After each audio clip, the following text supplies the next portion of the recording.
I made several videos last year complaining about the lack of features and functionality on Google Stadia, and frankly Stadia was woeful on release and continues to be woeful now. But if we're going to be critical of Stadia, we should also be prepared to be critical of the more established gaming companies. Otherwise, well, we're just being hypocritical, aren't we? And that brings me to Nintendo Switch. I've got 3 Switches, so there's obviously something about the console that I like. Nevertheless, there are some things about it that leave a lot to be desired. The Switch was initially released on 3rd of March 2017, which means it's been around for nearly 3 years as I record this video. But in that time, Nintendo has failed to implement some of the basic features which any gamer should be expecting from an 8th gen console. And in fact, most of the features I'm going to talk about here were readily available on 7th gen consoles. First off, there's Nintendo Switch Online.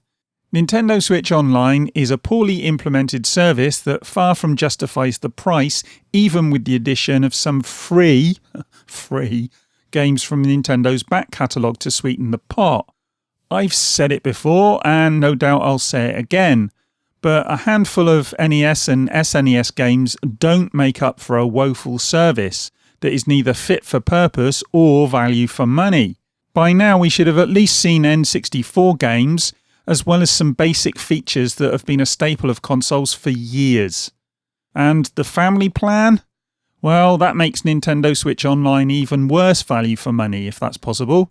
Allowing multiple family members to play games online from one Switch doesn't justify the extra cost. And I'd argue that it makes it even worse value for money than the single membership. Why doesn't it allow for family members to play online from multiple Switches? That would actually make sense and go some way to justifying the extra cost.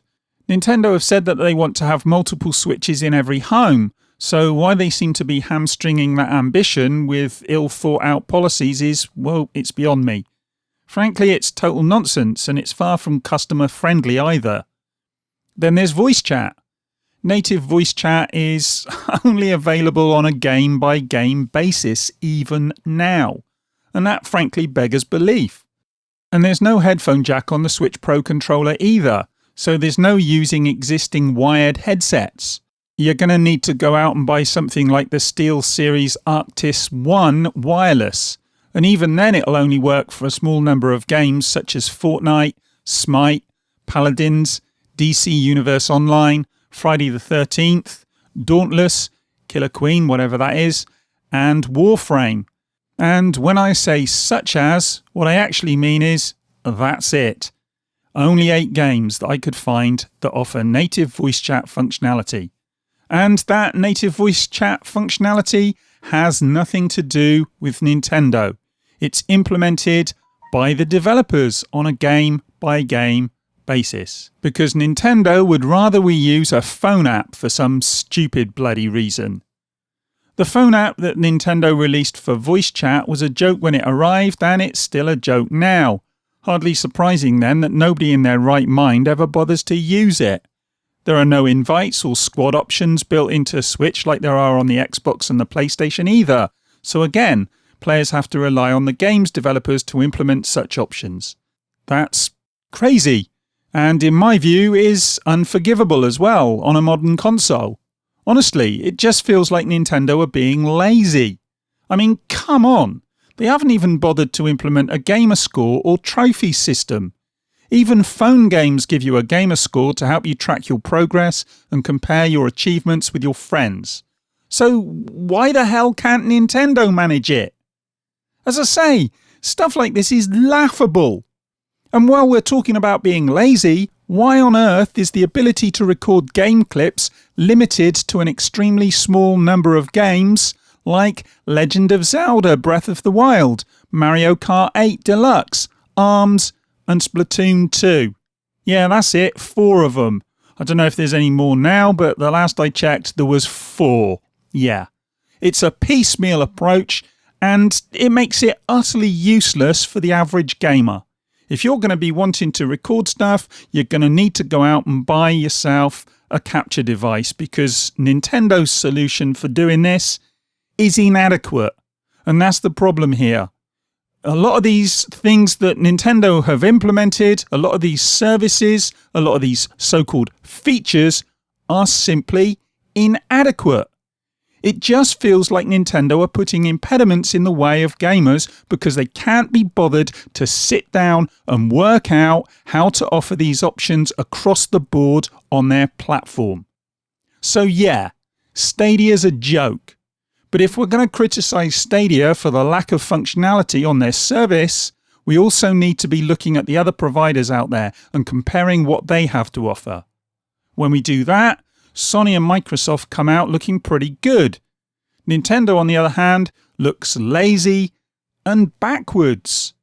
They seem to be content to fall back on the fact that they have good developers and good properties and a whole lot of goodwill within the gaming community for some strange reason. Don't get me wrong, as I said before, I've got 3 Switches and I love my Switch consoles.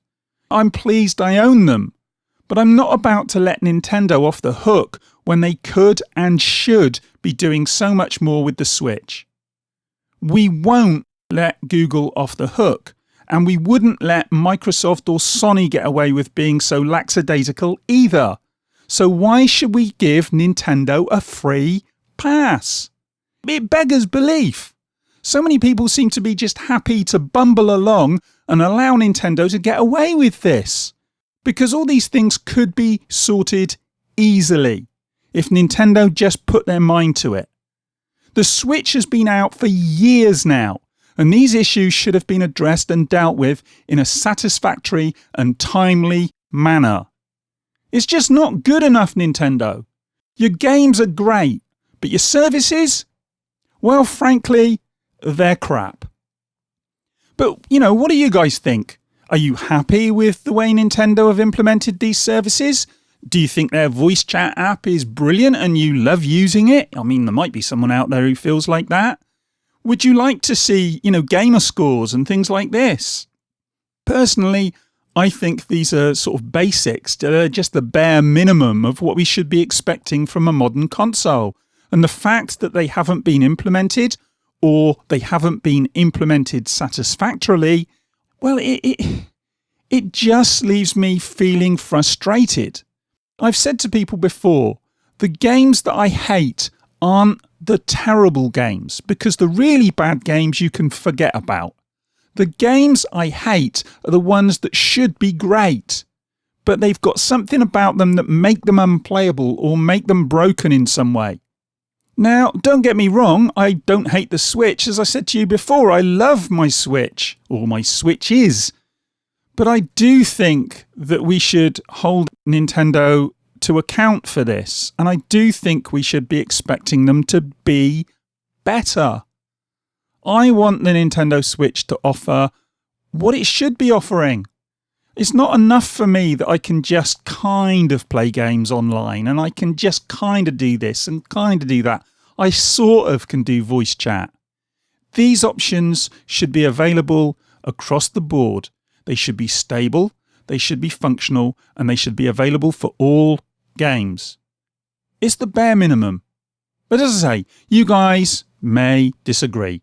And if you do, let me know in the comments. And if you like this one, thumbs up as usual. And if you really like this one, check out some other videos. And if you like those as well, subscribe and hit post notifications and all the other nonsense. And in the meantime, I'm going to go and grab myself a cup of tea. And then I'm going to go and get my kid because it's getting close to pick-up time. So, yeah. I'm off, and I'll speak to you in the next one. Bye.